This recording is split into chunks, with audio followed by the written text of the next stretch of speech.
rotten tree, this rotten idea that we come from nothing, I started to realize that the fruits of that were poisonous. I looked around me and I realized pornography is completely legal in the West.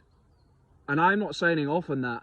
I'm not signing off on the fact that a young boy when he's 9 or 10 years old can get access to internet pornography even if he's not looking for it and be enslaved until he can beat it when he's 25 or 30.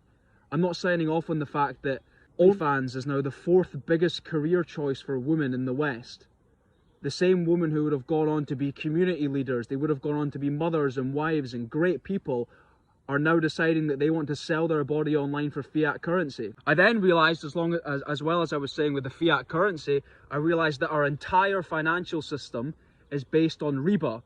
The entire financial system and the whole world now is based on riba and debt, on fiat currency. And I thought, men of the West couldn't look at the fact that their daughters are being geared up to sell themselves online. I couldn't understand the fact that your children will never be able to have a family ever and will be in debt until they can pay it off when they're 90, and no one cared.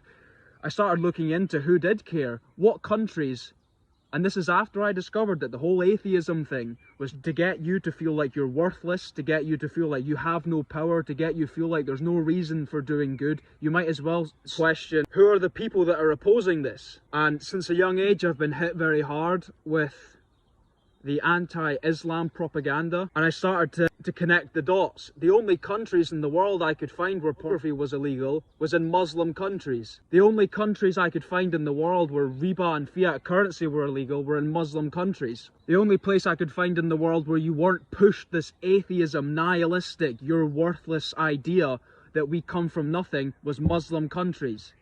And I started to realize that the enemy of my enemy was in fact my friend. The same people who want to send me to war, put me in debt and turn my wife into a prostitute, they were the same people that were telling me Islam was bad. And then I realised that the whole anti-Muslim propaganda that we've been fed in the West was a trick, and it was to get us to go to war and pick up a gun and shoot our fellow brothers under Allah for banks, because Muslims would not take sodomy, they would not take pornography, they would not take usury and riba.